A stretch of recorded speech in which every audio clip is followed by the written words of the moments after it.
Linny. Hi, Nancy. Welcome to episode 74 of the Front Porch Book Club. The Front Porch Book Club is a podcast that meets twice a month. We like to dig deep into the relationship between characters and the worlds they live in.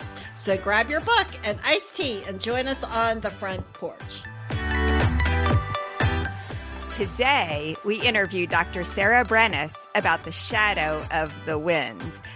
Sara joins us from Madrid for this interview, so it is sort of a long-distance chat on the front porch.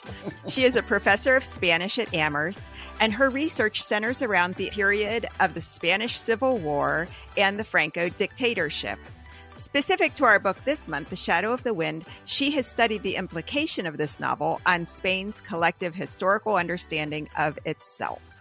Well, she's extremely knowledgeable, and we were very, very fortunate to have her as our guest because her knowledge shed a whole nother layer into the characters because of what they were going through and what their culture is going through and religion and their relationships with one another.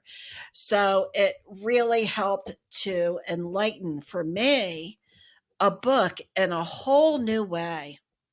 Absolutely. I hope that anyone who has read this book or plans to read this book listens to this interview because it just deepens your understanding of what's happening in this book. You know what? I would have loved to have had all of this before I even read the book. Agreed. So if you're thinking of reading the book, listen to her first, and then you'll appreciate so much more what's going on. Yeah. Great. Well, let's get to it. Welcome, Sara, to the front porch. Thank you so much. Thanks for having me. Well, we're just so thrilled to have you here and have so many questions about the setting of The Shadow of the Wind, which we know that you, as a scholar of post-war Spain, will be able to help us understand. But before we get started, what led you to a career as a Spanish professor and researcher? I spent my junior year of college in Madrid, where I am right now. Actually, I'm talking to you from Madrid, and I spent a year abroad here. And I had some host brothers that took me around to all the clubs and discos in Madrid. And actually, they were gay. And so they took me to gay clubs in Madrid in the 1990s. Wow. And frankly, that was kind of my portal into what an interesting culture. And also, I'm sure we'll talk about this, but Spain really changed radically in the 80s and 90s and had a dictatorship up until the mid 1970s. So the period that I first encountered Madrid and Spanish culture was really kind of a transition into democracy. And I just became really fascinated by the history and the culture of Spain, the novels. And I knew whatever I did in my life, I wanted to be able to keep coming back. Maybe not to the discos. I can't quite cut that. But keep coming back to Spain. So that's what led me here. That's great. What was it that led you to say, wow, I'm going to take my junior year and study abroad? I started Spanish in middle school, like a lot of American students do. You know, I don't have any family heritage, but I had some great teachers in middle school. And then particularly in high school, I loved my Spanish teachers in high school. And when I got to college, I knew I wanted to study for a year and try to immerse myself and push my language just to that next level. And so I majored in Spanish in college, in part so that I could come to Spain for a year. But yeah, it was just the good old public school system, Madison, Wisconsin. That's where I learned my Spanish. Oh, I love that. I know people that have done that. And it seems like once you live there, then you really learn it. Is that true? It's amazing. I mean, because there are more English speakers abroad, but even 10 or 20 years ago, there weren't as many. And you couldn't just throw in an English word and expect people to understand what you were saying. So I really had to find ways to communicate. And that's exactly what does it to your language abilities. You have to be able to communicate. You have to be able to figure out how to describe something without even knowing the word for it. And it really brings it to the next level. It's amazing. That's great. Neither Linny nor I knew much about Spain during and after World War II. In fact, we really surprised ourselves by how little we knew. I'm not surprised.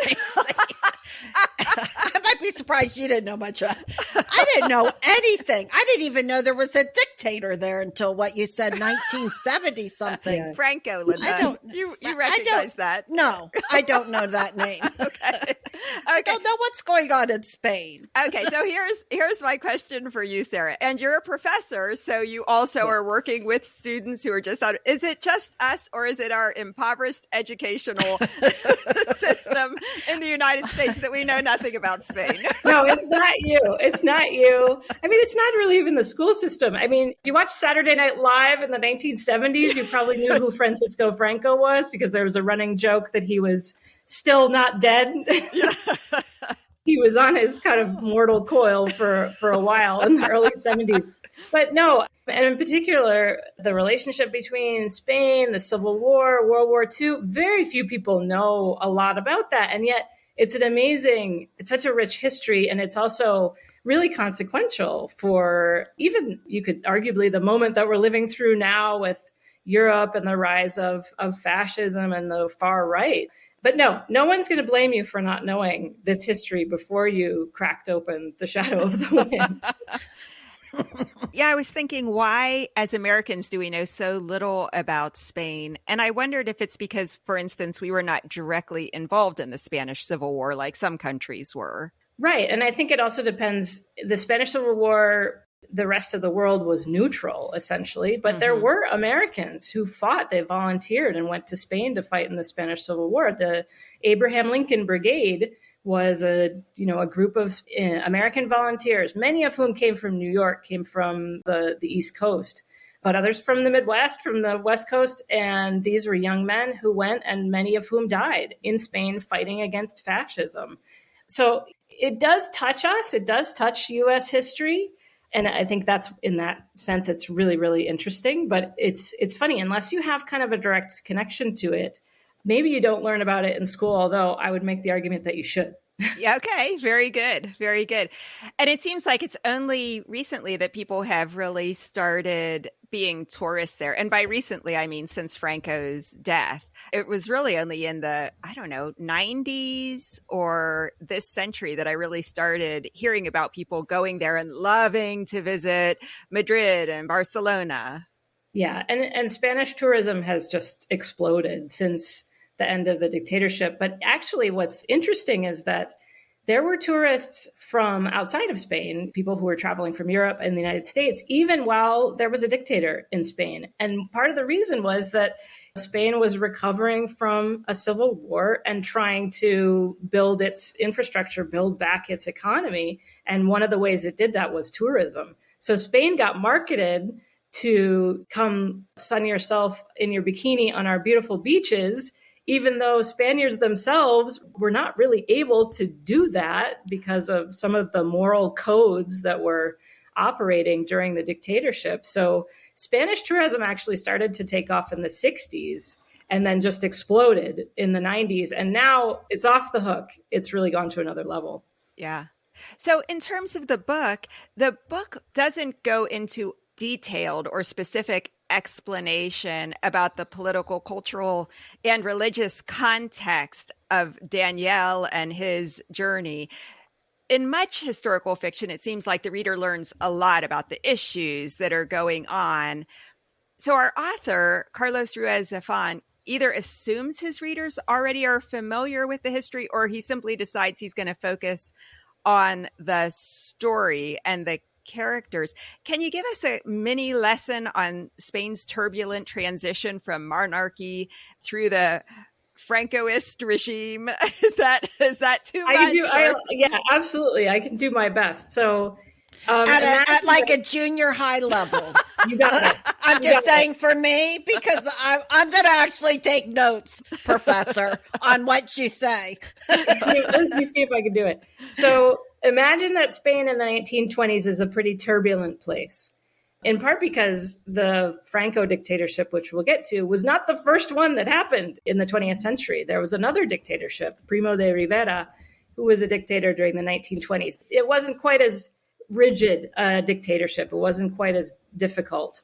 But so there's a lot of political upheaval in the 20s and the early 30s. There was a monarchy, as you mentioned. But by the early 30s, Spain was trying to come to terms with being a more modern nation. It had been very, very agriculturally based, small towns where there were no schools or really no running water. Wow. Some small towns in Spain were really quite backwaters. And then the industrial cities like Madrid and Barcelona were more modern, but still a lot of the schools were controlled by the Catholic Church. And a lot of rich people held on to a lot of the land. And then poorer people were the ones working the land. So there was a situation of pretty deep inequity in Spain in the 20s and 30s. So early 1930s, Spain brought about a republic, which was essentially a democratic form of government. The king took off. He went into exile because it really wasn't compatible to have a monarchy with a democracy. And Spain's second republic, this was called the Second Republic. The first was back in the 1800s. And the Second Republic was really a transitional kind of government because Spain began to invest in secular education, meaning that the Catholic Church did not control teachers and classrooms. People took down the cross from the classrooms. It became a more sort of liberal way of teaching, not liberal politically, but more kind of open-minded form of education. Women got a whole bunch more rights, right to be able to work outside the home, right to be able to marry who they like. We got a lot of new rights under the Second Republic. And then there was a big land reform, which meant that poorer people who had been working the land were able to actually start to own some of their own land, really try to increase their wealth, and maybe try to make up for some of that inequity. But you can imagine that a lot of people were rubbed the wrong way by that pretty radical transition into democratic reforms. And those people included the military. They were unhappy because their strength was really reduced during that period of time. The church was extremely unhappy about the republic.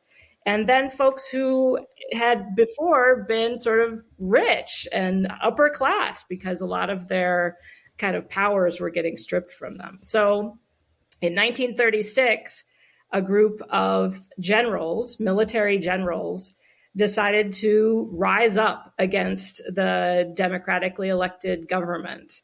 And those generals were led by Francisco Franco, whose name would then become synonymous with the dictatorship.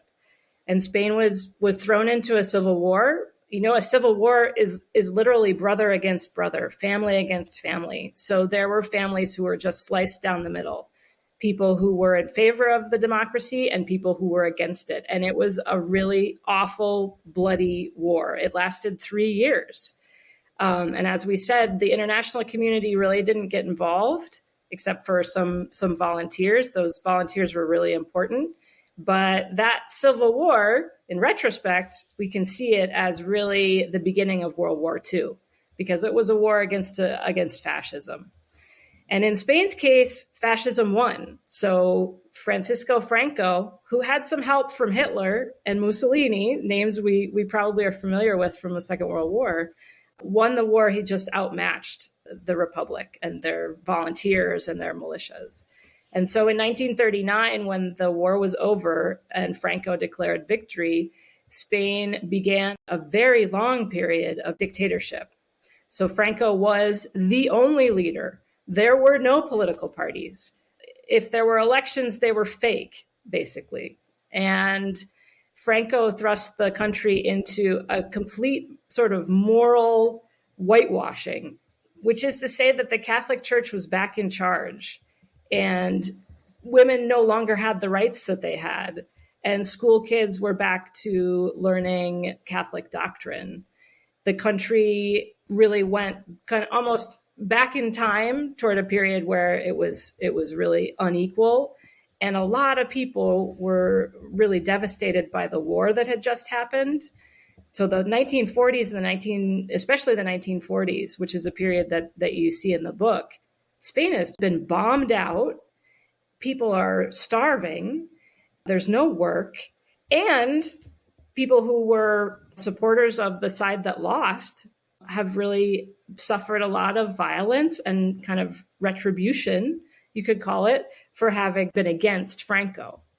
So that brings us to where the book is really based in that time period. That's really helpful. And I guess arguably you could say that it was that experience working with Spain that helped the Nazis start to issue some of the agreements that it made about not having a military and started to build their military strength and strategy. Is that correct? Yeah, no, that's absolutely true. And there's a really famous example, which is the Basque town in the northern part of Spain called Guernica. Oh. Pablo Picasso painted a really famous giant portrait of the destruction that happened. The Nazis, the Condor Legion, which was their air force, bombed that town, bombed the civilians on Market Day during the Spanish Civil War. And it really was a dry run for World War II. It was Hitler testing out his military muscle, and Mussolini did the same because there were Italian troops that came to Spain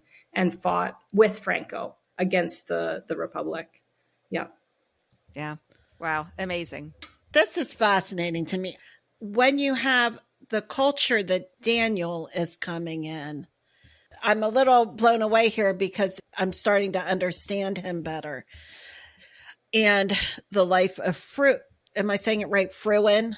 Fermin, yeah, Fermin. Oh, Fermin. Yes, Fermin. So there's some secrets. You know, the author's keeping some things back because we're not understanding these stories, but there's certainly some secrets that some of these people are having in their lives. And I'm wondering, with the brother against brother war, yeah. Do you think it came from that, like people not trusting their neighbors? Absolutely. And you have to remember, so this is another important context for this book. Barcelona was staunchly in support of the Republic, of the democratically elected government during the Civil War. And as a consequence, they resisted till the very end and were heavily bombed. The city of Barcelona was heavily bombed. And so when Franco won the war, you've got a lot of people still in Barcelona who support the Republic and who are now enemies, essentially, of the country that they're living in. So in terms of this kind of neighbor against neighbor, brother against brother, you have a culture where there are people informing on their neighbors. There are people who are secret police. There are people who are secret resistors.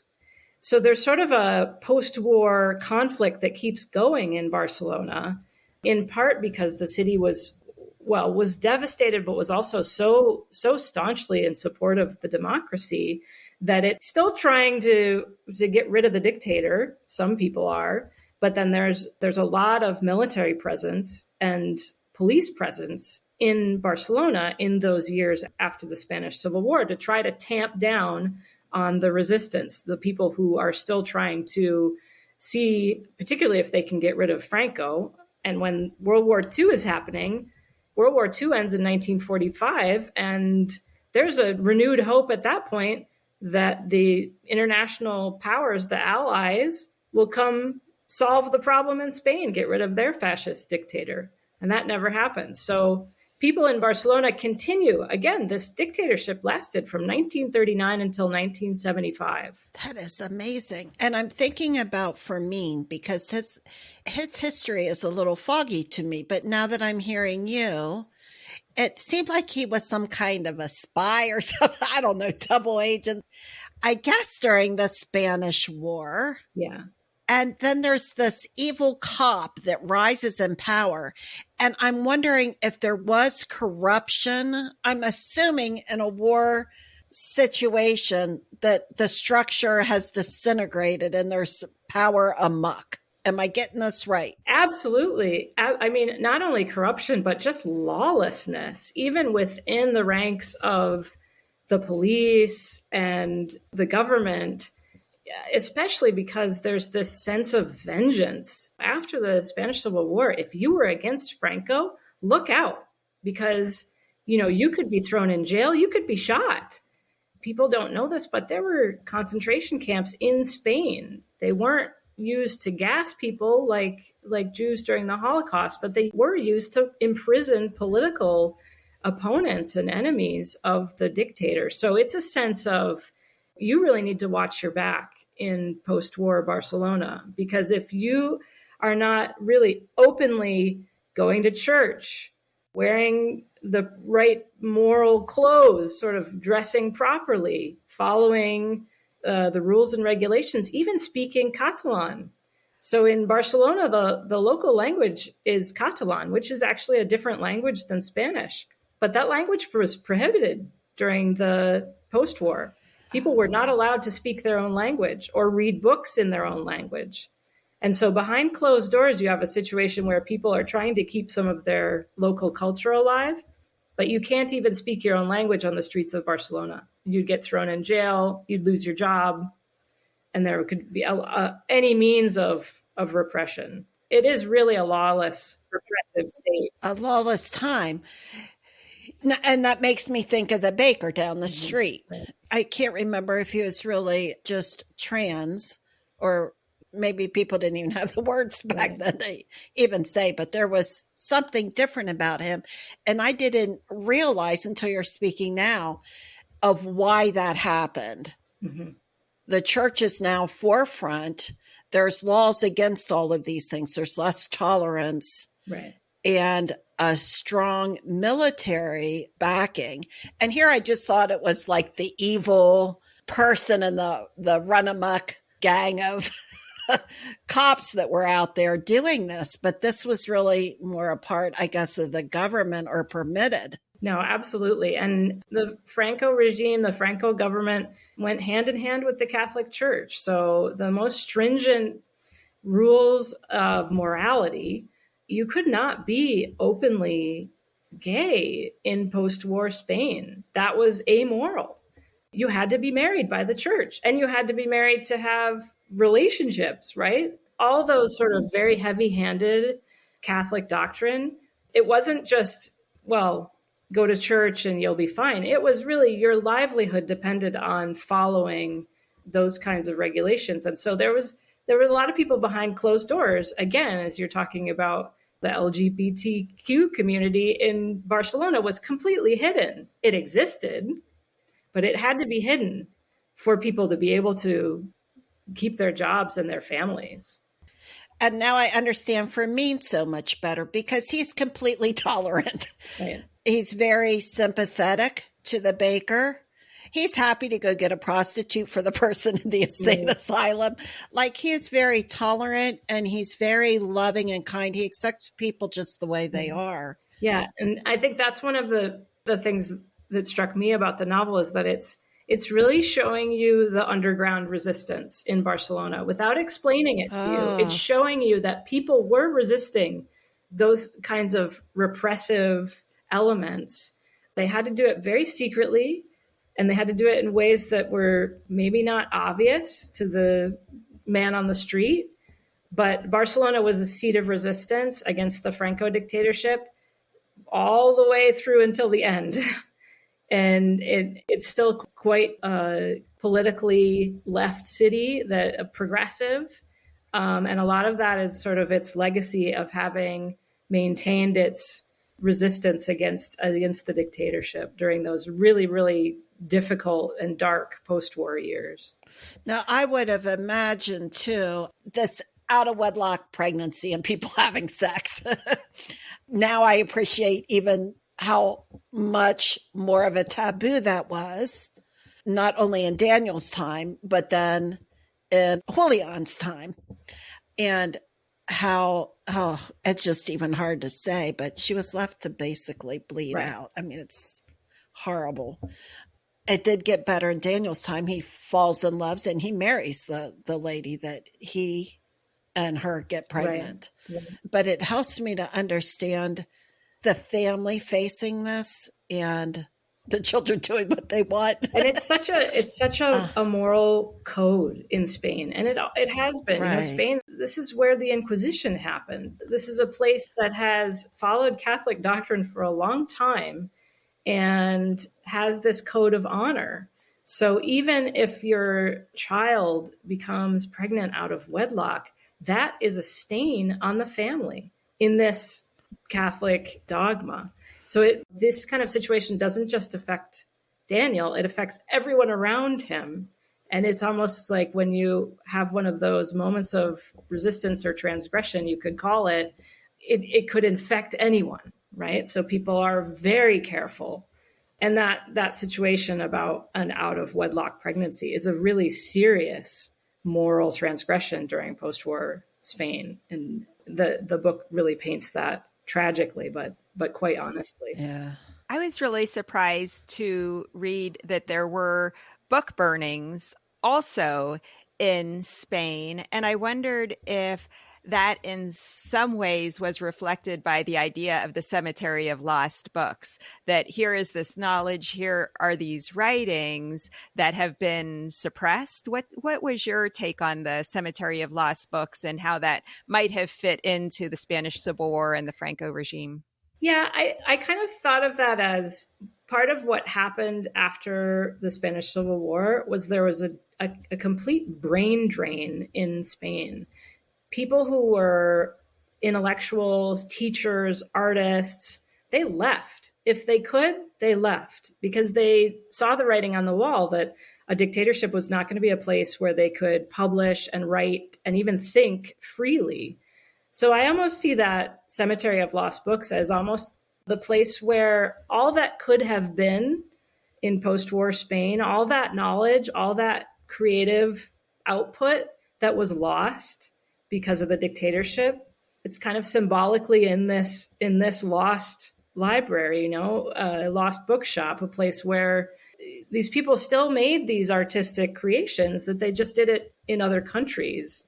And it took a long, long, long time for Spain to recover from that brain drain. And arguably, it still affected Spain. A whole generation of Spaniards left, and their families left as well.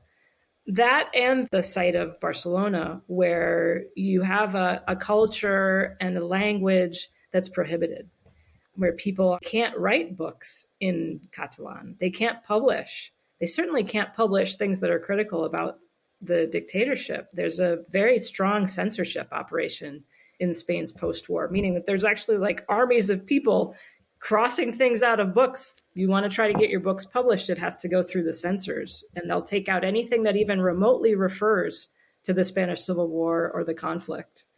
I feel like the author Ruiz Zafon is really tangling all those different elements into this bookstore and the library and beautifully kind of representing it as a symbol. That's so interesting because that does symbolically then add a whole nother layer of meaning to the fact that Danielle and his father own a bookstore and that it used to be a very bustling place. And really, by the time Danielle takes it over in the epilogue, there are fewer and fewer people coming. So it's that gradual loss of creative output and also interest in what authors are writing because it's so censored, probably. Yeah, I think so. I think you fit the nail on the head.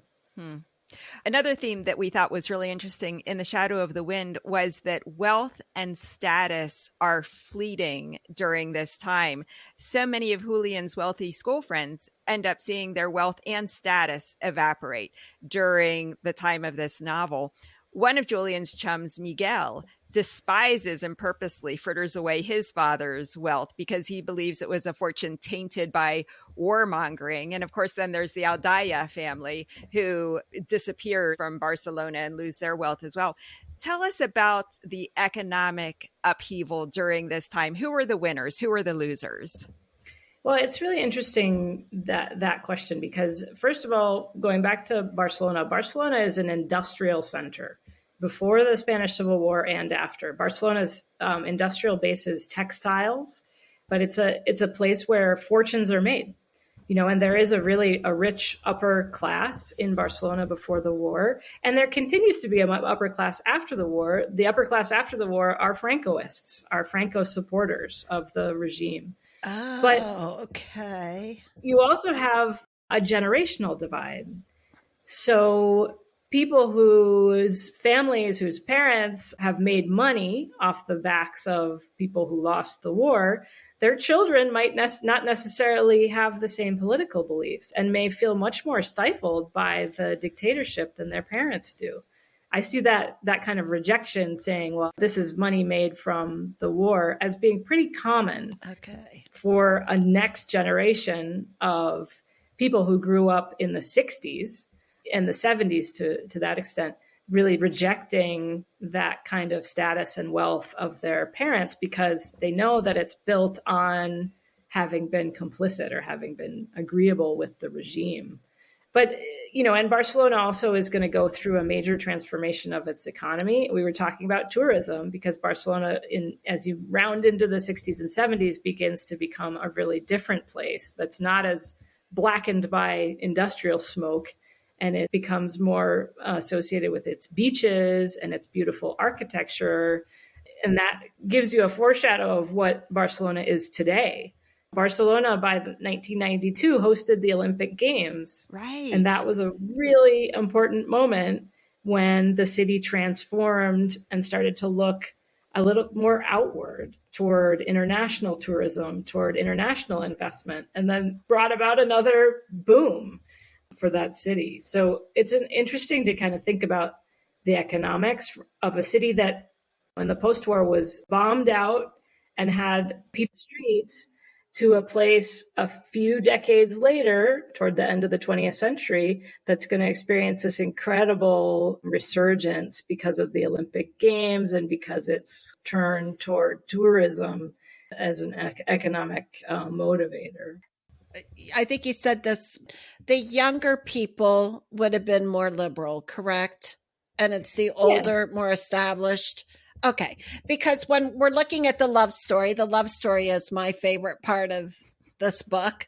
The two love stories, the younger people are the ones that are like getting together, and there seems to be less of a class issue with them, whereas their parents are like, oh no, you're not going to marry down to Daniel, or you're not going to marry down to Julian. And the young people really don't care. Right. Would you say that's probably true? Very true. Very true. I mean, those are the divisions that come from the Civil War, where there's a lot of people who are living in poverty and a few people who are living with great, vast amounts of wealth. And that system keeps going after the war. But young people, especially in the 60s, you think about there were a lot of university riots and upheaval in 1968. Those touched Spain too. University students in particular were sick of being taught according to the regime's censorship, and they were sick of being told how to live their lives. And so, there was what could they do, really? You can't openly protest under a dictatorship. You'd really get in trouble, although some people did march on the streets in Barcelona. But one way to try to protest is with how you live your life. And say, well, I'm not going to conform to those outdated norms that say that I can only date or relate with people of my same class. And some of those barriers start to break down, which is what you see in the book. Right. You mentioned prior to the Spanish Civil War that in the Second Republic, women had a lot more freedom, and then that was taken away. In the time of this book, what would a life of a woman look like? Yeah, it's pretty bleak. As we're three women here discussing this, yes. The idea is that a woman is the housewife. The woman's job in Francoist Spain is to take care of the house, take care of the husband, and to have babies and take care of their children. Women had to get permission from either their father or their husband to work outside the home. They had to get permission to get a passport or to leave the country. Instead of a military service, they had a social service, which meant that they had to go to classes to learn, not, university classes. They went to classes to learn how to rear their children and how to keep a clean home. It was really back to what we might think of as the Middle Ages for women in Spain. They lost a lot of rights. And they were expected to be extremely pious, extremely religious, and to keep the moral center of the family. They were the ones who were sort of tasked with keeping everybody in line, making sure everybody acted the right way, went out with the right people, didn't stay out too late, went to church, went to mass, but they themselves really had very few rights. Wow, now that really makes me like the women in this book so much better, because we have people that are working outside the home. We have them in different roles and expressing themselves in different ways. Right. There were certainly women who, because of economic necessity, because, they had to get a job, there were women who worked outside the home, but most of the jobs that were available to women were subservient, right? Like secretaries, nurses. There was a glass ceiling in Spain at that point that was rigidly in place. So anyone who worked outside the home or who managed to do something creative or just sort of advocate for themselves, that's a risk. And it's a sort of a show of that vital interior that we all have when we're made to do something under the patriarchy. And having a dictator is the ultimate patriarchy. Yeah. It's the ultimate man in charge. That was Franco. So women who didn't conform to those norms, they had to find different ways for that to kind of seep out. They had to find different outlets for that kind of form of resistance. That really does make me think of Nuria specifically, and how she travels to France and how she has a professional life. She is living as an adult single woman under the cover of supposedly having a husband for a while, but he's dead. And then she's living with Julian. I mean, she is really a countercultural character in a way that I didn't realize. Yeah. And women had to do certain things to be able to get those freedoms. So you have to be sponsored by a man to be able to get a job or as I said, to get a passport. Of course, there were also women who were not attracted to men who were gay. And nevertheless, they oftentimes had to find a partner or someone to allow them to live that very rigid life, but to be able to have some modicum of their own sense of self. It's a very, very oppressive time to be a woman in post-war Spain. Wow. Okay, the Adaya Mansion, which was called the Angel of the Mist. There's a lot of scenes that take place. I mean, we start out, it's a wealthy household. It disintegrates over the course of the time of this book. It ends up spearing somebody that gets thrown out of the window, an evil person. But it almost felt like a character to me in the story as it ages over time and what happens to it. And then it becomes what? Like a ad agency. An ad agency. So I was wondering what your thoughts were on that building, and did it represent what was going on in society? Yeah, I think so, for sure. You think about the geography of the city, too. So there's the lower part that kind of goes down to the sea, the Mediterranean Sea, and then an upper part that is called Tibidabo, which is sort of the mountain that frames the two sides of the city. And people with more wealth tend to live up higher on the mountain in these big palaces and big homes. And to get there, you have to, at that time, take a streetcar to wind through these streets. I love that imagery in the book of the kind of rotting, degrading mansion. And I think the author is also kind of responding to this tradition of noir in Barcelona. It's this kind of gothic, dark, the streets are dark, it's raining all the time. And it's this feature that makes everything feel mysterious and spooky. And it's not coming out of nothing. That's something that has been a tradition in Catalan and in Barcelona and for writers for a long time. I think he's sort of picking up on that. I remember reading somewhere, someone writing about, did it really rain in Barcelona? I actually wanted to know that. Day? I didn't know Barcelona was so rain-drenched. It's not that rainy in Barcelona. It's not quite that rainy. It's on the beach. It's on the Mediterranean Sea. So no, a lot of that is just creating that ambiance of this kind of moody, spooky. There was a lot of destruction after the Spanish Civil War. There's one plaza that appears in the book. I love the way the author uses the city of Barcelona, but there's one plaza called the Plaza de San Felip Neri, which is a little plaza in the what's called the Gothic quarter of Barcelona, where there's the cathedral and the streets are narrow and windy, and you really can get lost. And in that particular plaza, there were people who were executed during the Spanish Civil War. And so you can actually see on the stone walls of the buildings bullet holes. You still can. You can go to that plaza today and you can see those bullet holes. I feel like some of that moodiness and the rain is really just sort of a representation of how dark it was, and dark and difficult in those early years after the Spanish Civil War. World War II is raging outside of Spain's borders, and people are poor and trying to get along. As we talked about earlier, there's a lot of corruption. That people have to turn to prostitution and other things to be able to make ends meet. And I think that the mansion and the other sort of really dark and dreary descriptions really captures, in a way that, everybody walking around in their sunglasses and heading to the beach just wouldn't quite capture how difficult it was to be in post-war Barcelona. This is just opening up so many different thoughts on this book.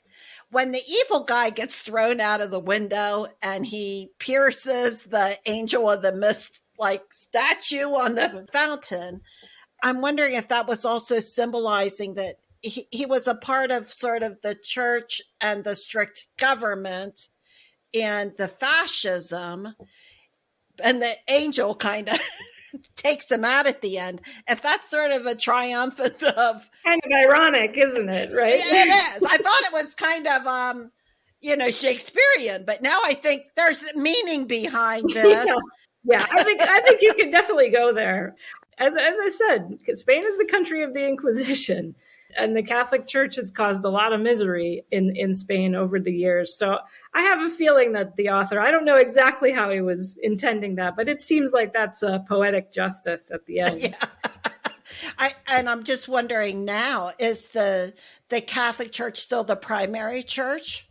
It is. It's still, the Catholic Church and the Catholic culture is still pretty prominent here, but nothing like it was during the dictatorship. People are not, I feel like they're more sort of follow Catholic culture, celebrating Easter and Christmas and some of, Ash Wednesday, things like that. But it's really, young people in Spain today do not go to church even half as often as their parents did. There's no expectation. There are still Catholic schools here, but there are also public schools that are secular. So that has really changed a lot. Although there's always a fight in Spain about how much money the Catholic Church invests in different libraries, cultural institutions, schools, museums. They have a lot of money and they still have some real influence in Spain, but nothing like what you saw in the book and what you see. It's very different from what it is today.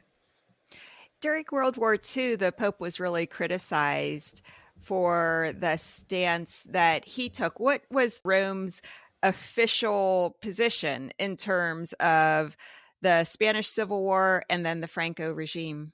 Yeah, the Vatican was wholly on the side of Franco during the Spanish Civil War. The Vatican, in particular, after Franco won the war, was very present in Spain, and outwardly so. So, I mean, the Vatican denounced the violence that happened, but it's kind of like denouncing with one hand and making sure things turn out right with the other hand. So there were 2 or 3 Vatican councils that actually happened in Spain in the post-war years, and Franco and the Pope had a pretty tight connection.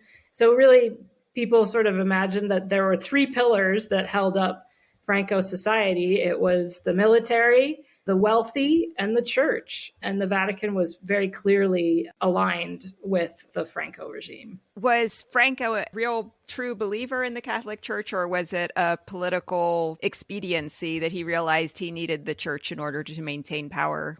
I think a little of both. He lived his life in a fairly ostentatious manner. He had yachts and palaces and all kinds of wealth. But at the same time, he was married with one child, and you saw him at mass, and his wife was dressed in black, and the sort of outward moral codes he certainly followed. But I don't know too much about his inward religious beliefs, but on the surface, he was a good Catholic, and that's what he expected of the rest of Spain. So one of the things that I learned when I visited Berlin a couple years ago, that it was a mini series on the Holocaust starring Meryl Streep of all people that really started the conversation between children and parents and grandparents. Children started saying, well, wait a second, what was your role during that time? What were you doing? Why have I never heard about this? I loved your article in a scholarly journal called Romance Studies about the impact of this book on Spain's reconsideration of itself during this time. Can you tell us a little bit about how this book has shaped Spain's understanding of the Spanish Civil War and the Franco regime?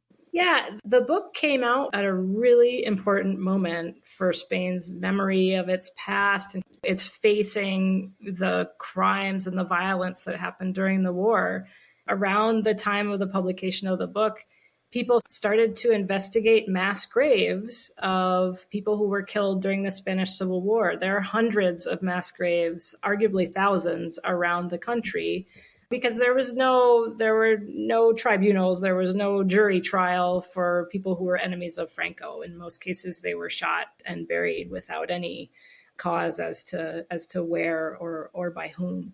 And in the early 2000s, that began to shift. And at that point, you've got children and grandchildren of people who participated or who were victimized during the Spanish Civil War, really asking for answers from their parents and their grandparents and wanting to know more about their history.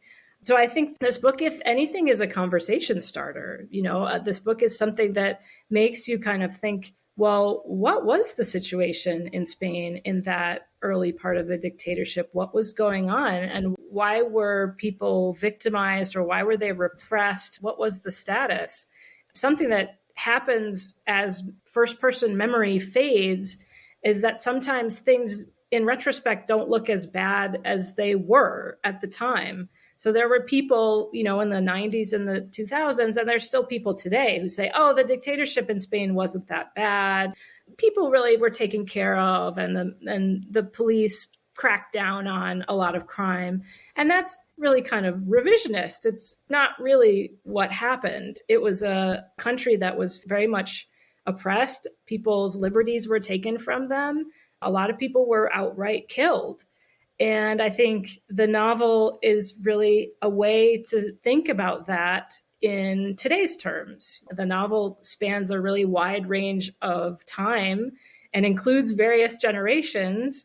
And that's a really reflection of how the conversation kind of bubbled up again in Spain as younger people started asking questions and started actually wanting to find out what happened to their family members during the war. What side were they on? And in many cases, where are they buried? Those efforts continue today.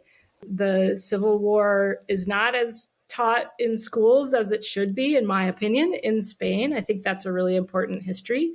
Just like we need to learn about the Civil War in our country, it's important to know about the Civil War here. And I think popular books like The Shadow of the Wind are just a great way, without hitting people over the head with it, to dive into some of the history behind a really great story. Very much so. It's amazing how creative writing, creative art causes you to delve deeper into the emotional side of a subject and then want to ask more questions like Linda and I have asked of you today. Yeah, exactly. I agree. Well, your knowledge on this book has really helped me to understand the characters better and appreciate what was going on with them. So thank you for that. You're currently on sabbatical in Spain, right? I am. Can you tell us what you're working on? More fun stuff. Okay. My current research is about Spaniards who were deported to Nazi concentration camps during World War II, not because they were Jewish, but because they were political prisoners. There's a lot of stories to be told about that history. And so my research while I'm here and what I've been doing for the last 10 years is trying to tell more of those stories so people know more about Spain's role in world history, and so people inside and outside of Spain know more about their own history and how it's connected to our collective history. So that's what I'm doing. And you have a couple books that we will definitely link in our show notes, but you have one book about that particular subject. I do. Yeah, I have a book that's called Spaniards in Mauthausen, which is about books and films, photographs and art that Spaniards who were deported to Mauthausen, a Nazi concentration camp in Austria, produced over the last 80 years. And it's an academic book, but some tell me that it reads pretty well. Very good. So where can people best stay in touch with what you're up to? You can look for me on my website, sarabrenneis.com. And you can also find me linked through Amherst College, where my day job has me teaching Spanish culture courses. Well, thank you so much for joining us, Sara. This has been very informational and enlightening for me. It was a pleasure for me, too. I love talking about a good book. Oh, we loved hearing about it. Absolutely. Thank you so much. Well, Nancy, that was very interesting. So interesting. She is so knowledgeable. And I love your question where you asked her about the children asking their elders and how the book has influenced or shaped the story of the Civil War.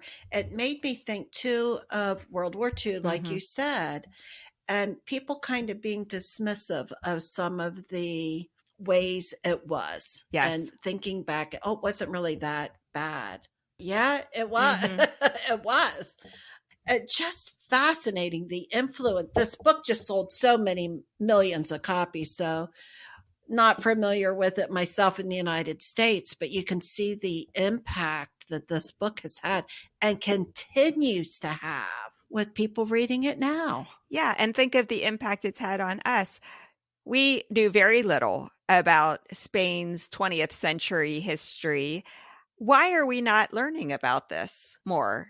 Well, Nance, I didn't learn anything in junior. I don't know that I learned too much. I know I was in the band. I knew how to read music. I'm not sure. I even took Spanish. I think I took 3 years of Spanish. Yeah. I don't remember even learning about the culture in Spain. Really? I did get a lot of D's in Spanish too, so maybe it was covered. I just didn't learn it. But no. I mean, there is some chance that we were obtuse students and that they tried.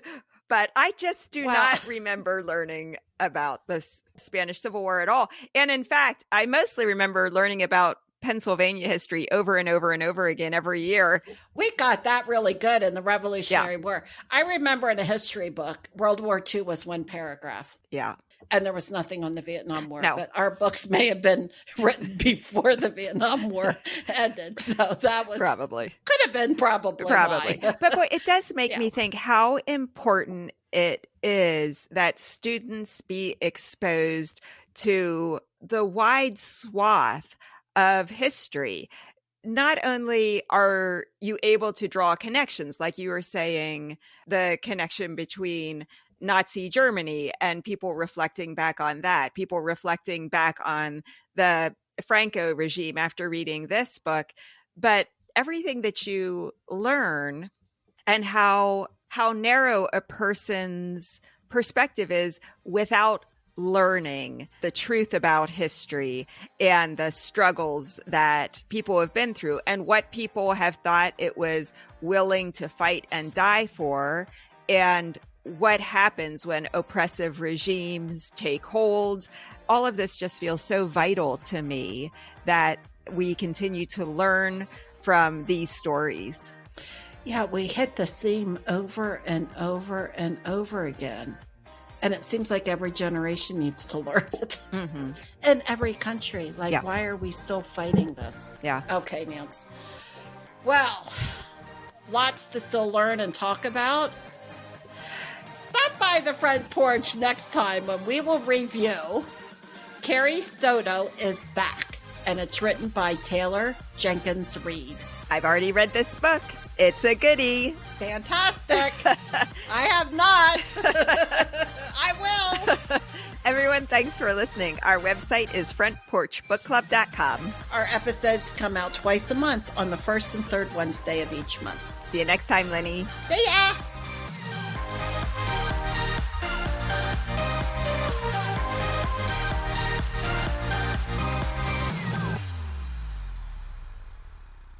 No he encontrado nada. Oh. Lo siento. Oh.